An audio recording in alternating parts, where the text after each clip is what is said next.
Bonjour à tous. Je remercie le comité scientifique du CNGE de m'avoir invité à cette plénière.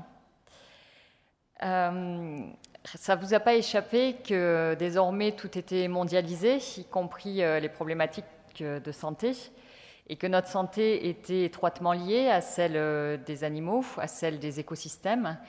Donc je vais vous présenter une thématique qui ne déroge pas à la règle, celle de l'antibiorésistance.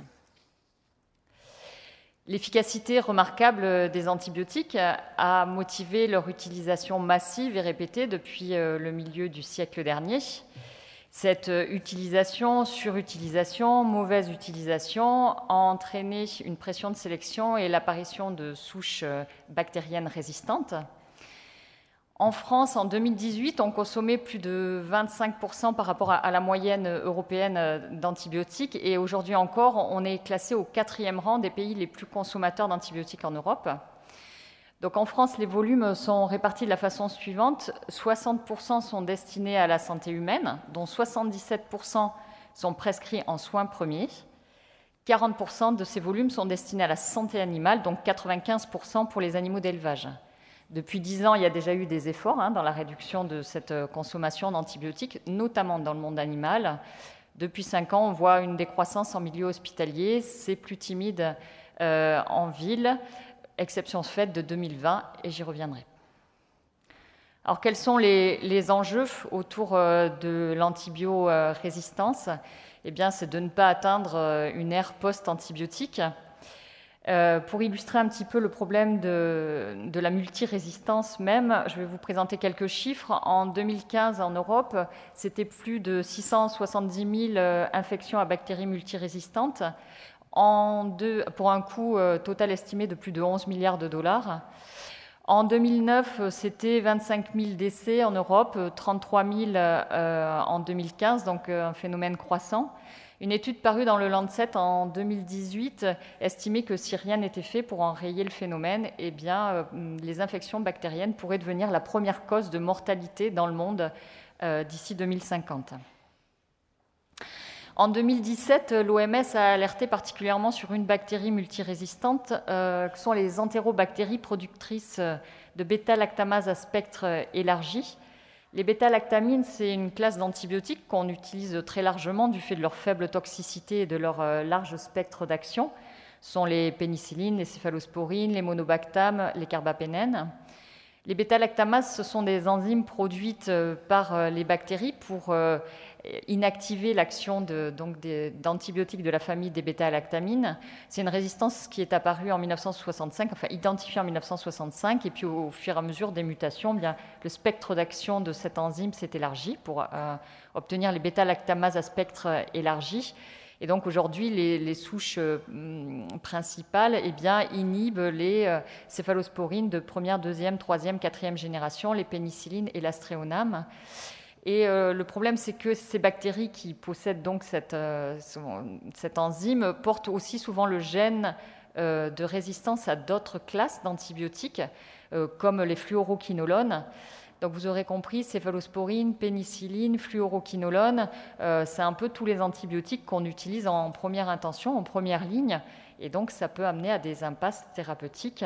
Et puis c'est associé cette bactérie à une surmortalité.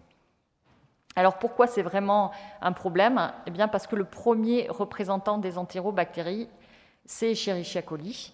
Escherichia coli, c'est une bactérie qu'on retrouve dans 70 à 90% des infections urinaires communautaires et hospitalières et dans la majorité des bactériémies.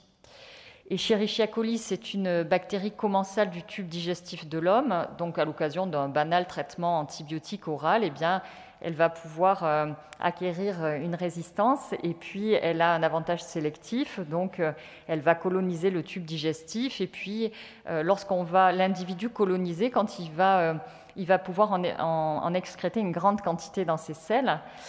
Ça va être le même processus chez l'animal, puisque les animaux à sang chaud ont aussi des Escherichia coli dans leur système digestif. Donc de la même façon, quand ils vont recevoir un antibiotique, eh bien, sélection de la bactérie, colonisation et excrétion d'une grande quantité de cette bactérie multirésistante dans les excréments. Dans l'environnement, Escherichia coli n'est pas présent à l'état naturel. Il est toujours d'origine fécale, humain ou animale. Par contre, cette bactérie peut survivre plusieurs mois dans l'eau, les sols, les plantes. Donc on voit bien, même bactéries, mêmes antibiotiques, mêmes effets, et que donc tout est lié. Et c'est pourquoi l'OMS préconise dans la lutte contre l'antibiorésistance une approche One Health, c'est-à-dire un monde, une santé, puisque la problématique de l'antibiorésistance est vraiment à l'interface entre l'homme, l'animal et l'environnement. Alors, que nous dit la littérature sur les possibilités de contamination par cette bactérie ? Il y a une possibilité de contamination interhumaine, notamment par voie manuportée, au domicile, en collectivité, dans les centres de soins. Une possibilité de contamination via les animaux domestiques, les animaux d'élevage. Contamination possible via l'alimentation, la viande crue qui peut être contaminée lors de l'abattage, les œufs, le lait, le poisson. Également une contamination de l'environnement, des terres agricoles par les épandages d'engrais organiques comme le fumier, le lisier. Et ensuite, ça peut être lessivé et donc ces bactéries aller dans les eaux de surface, les rivières. Et également une contamination des milieux via les effluents des hôpitaux. Il a été montré un gradient de bactéries E. coli BLSE en aval des effluents des hôpitaux, mais aussi des effluents des grandes zones urbaines, des stations d'épuration. Donc on voit qu'au-delà de facteurs de risque individuels, qui sont aussi connus, comme individuellement la prise antérieure d'un antibiotique, le fait d'être une personne âgée de plus de 65 ans ou porteur de certaines pathologies, il existe un risque en lien avec le territoire de vie de l'individu, en lien avec son environnement. Dans le monde, les prévalences de E. coli BLSE, vous voyez,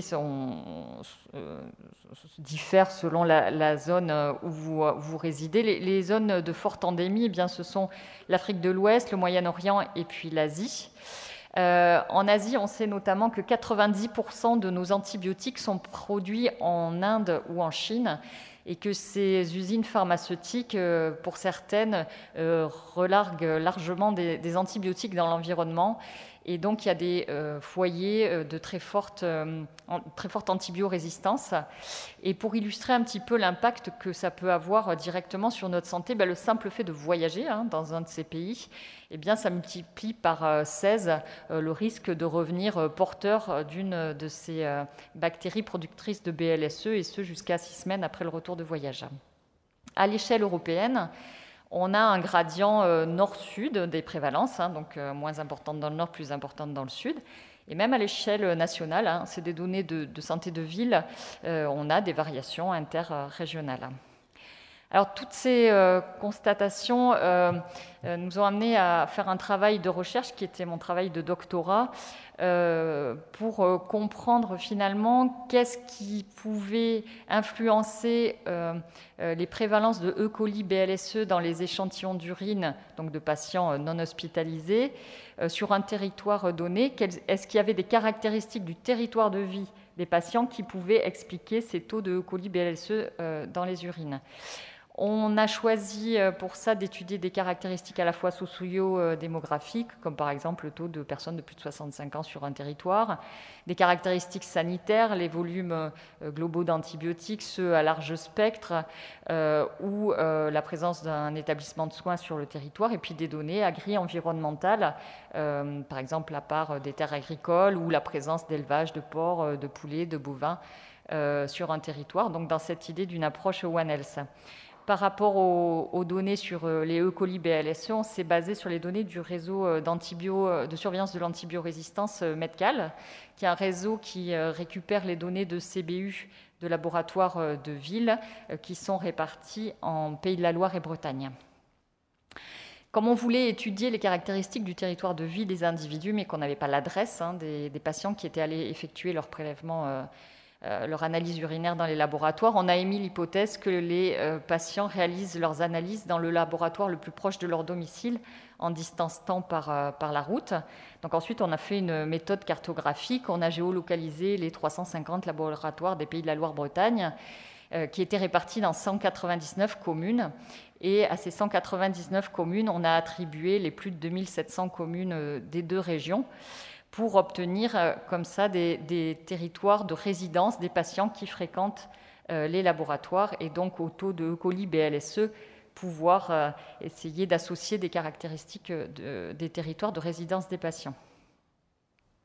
Alors les résultats, au total, on a analysé plus de 350 000 échantillons d'urine sur des données de 2015 à 2017, sur 92 aires de résidence, puisque tous les laboratoires ne sont pas adhérents du réseau Medcal.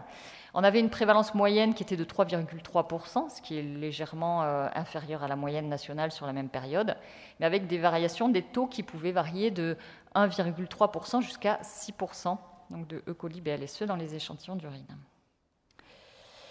On a projeté ces taux pour essayer de visualiser les variations un peu qu'on pouvait avoir de ces prévalences de E. coli, et puis pour voir s'il y avait des zones plus largement impactées.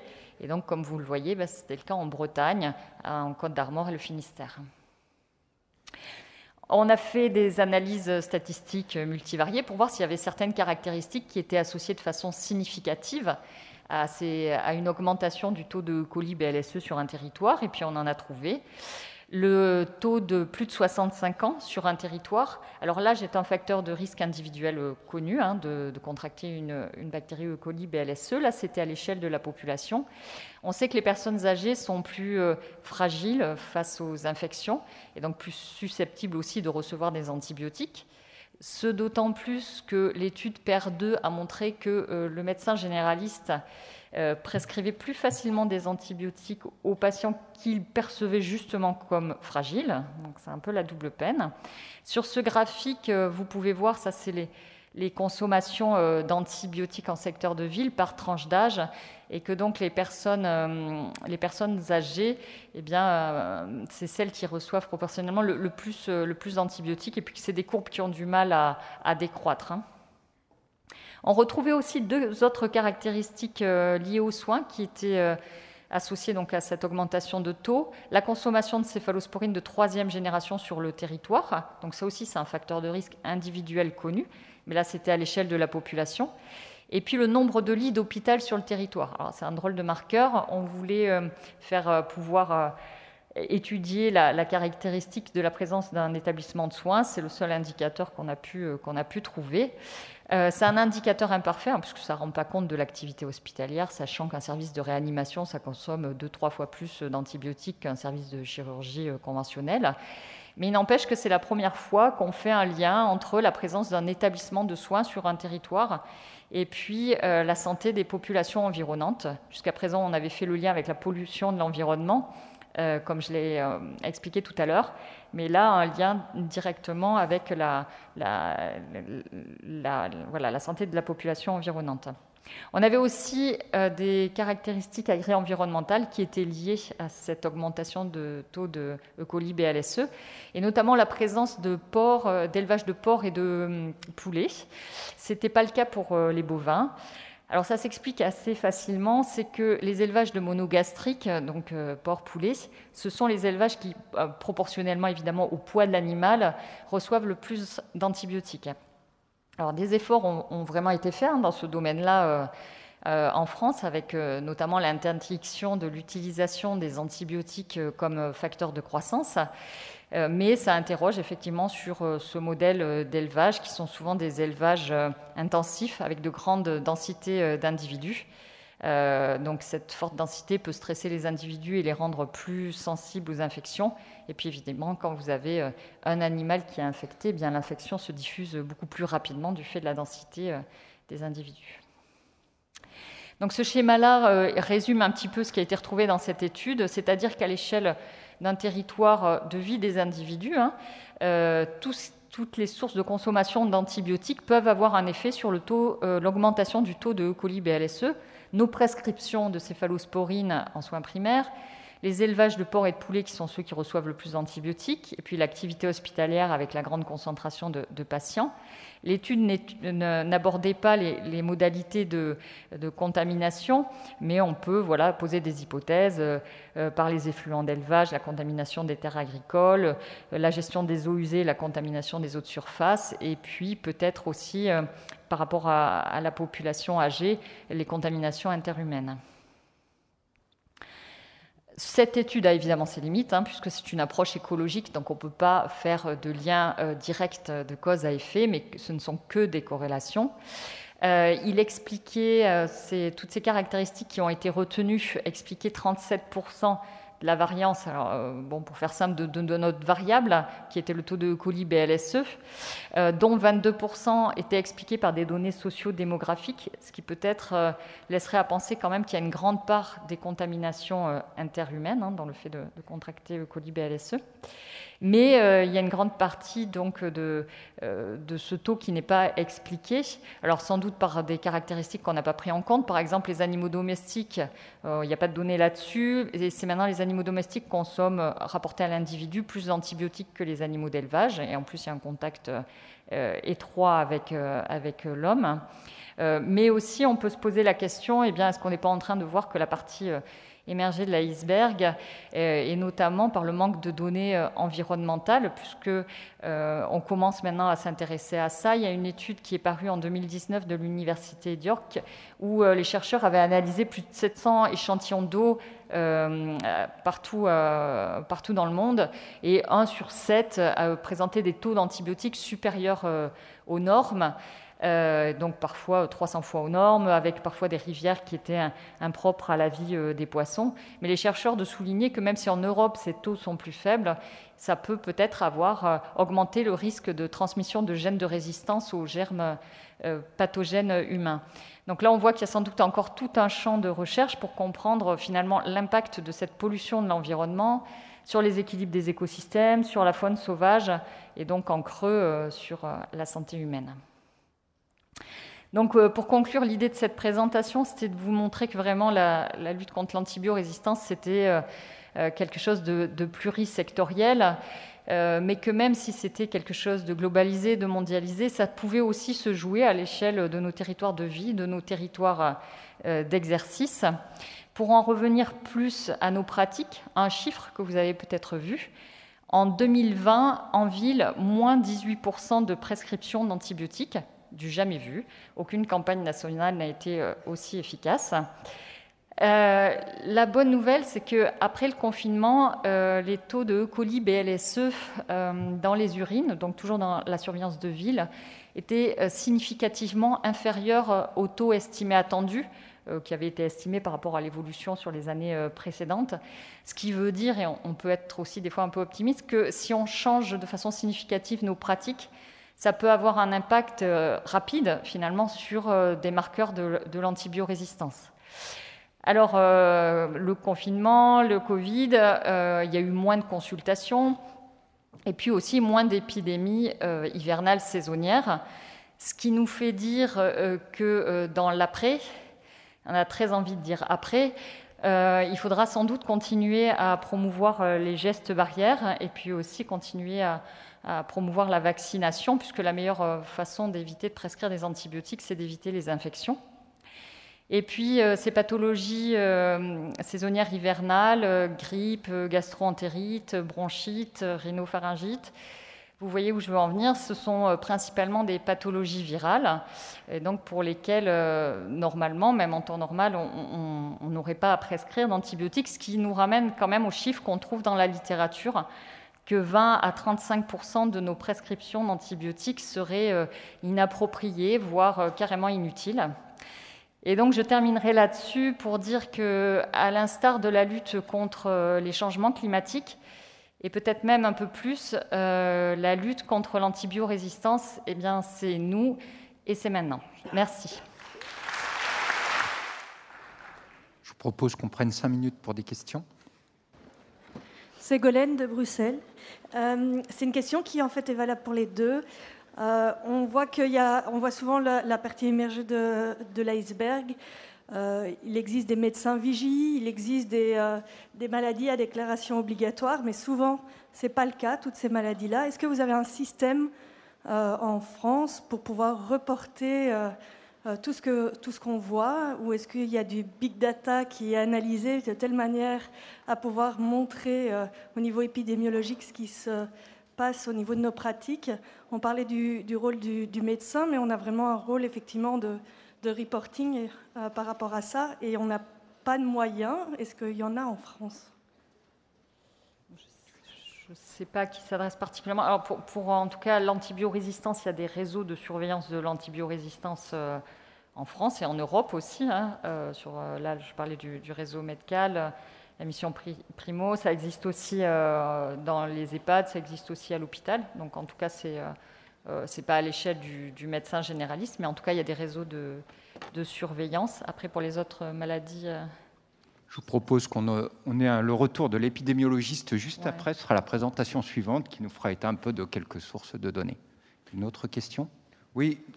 Bonjour, Jean-Nicolas Ledoux, je suis de Grenoble. Moi, je vis à la montagne. Ma maison est entourée de pâturage avec épandage de fumier et de lisier régulièrement.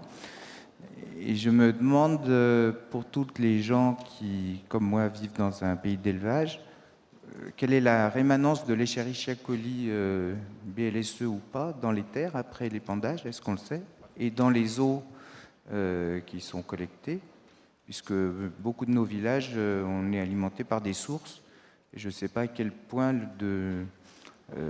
les périmètres de protection de captage sont efficaces. Est-ce que vous avez des idées là-dessus?